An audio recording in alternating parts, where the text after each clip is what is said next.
Are you looking to give your students some extra support? Chris Gonzalez is the Center Director at Huntington Learning Center. Welcome back to First Coast Living. Appreciate it. It's good to see you again. But for people who didn't get to see our previous segment, what exactly is Huntington Learning Center and what type of students do you work with? Yeah, so Huntington's the oldest tutoring facility in the country. We've been in Jacksonville for over 25 years now, and we work with students from pre-K all the way through adult, and we've got a really unique approach to help students increase both their academic skills and their confidence and motivation at the same time.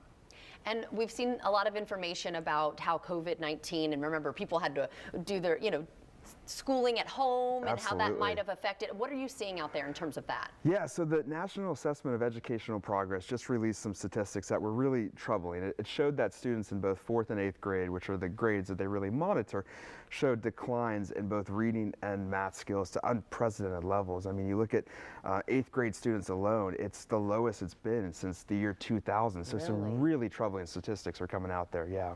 And that's nationally? What about locally? Yeah, so the First Coast did a little bit better than some of the major cities in the Southeast, which was great, but still, if you look at the reading and the math skills for 4th and 8th graders, unfortunately, we're still below the national average right now. So there is a big problem that we're seeing, that expectations for kids didn't change, but their learning really did have a big significant decline. Oh, yeah. And it's weird too, that social aspect really plays a role, I think, because they all feed off of each other and help each other learn. Absolutely.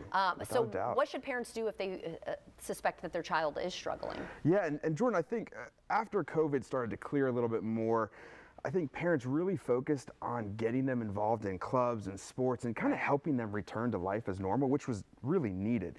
But I think now the focus for parents needs to shift to looking at their academic needs. That's huge, exactly. We've got to really take stock of where our kids are and say, what can we do to help? Let's start looking at their homework. Let's look at their tests. And really not wait for the problem to fix itself, because what these statistics are showing is that there's a big problem out there, and we each can play a huge role in fixing this and helping our kids get stronger academically. So what age range does Huntington work with? Yeah, so we work with kids from pre-K all the way up through 12th grade when you look at the statistics. So where we can really play a role is, I always tell parents, if there's an issue, do something about it very, very soon. Do something about it quickly. Don't let it fester or balloon and become a bigger problem.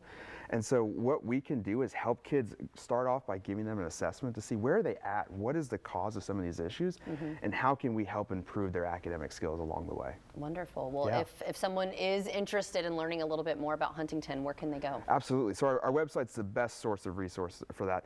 huntingtonhelps.com is where you can go. We've got locations all throughout Jacksonville. We'd love to see how we can kind of help your families out. Yeah, especially as we get into the months where people might be off, or weeks, they get their vacation. We want to keep them on track. So thank you so much for helping us with that. Absolutely. Thank you for having us, Jordan. Of course. And if you'd like to see this segment again, just head to our website, and that's firstcoastliving.net.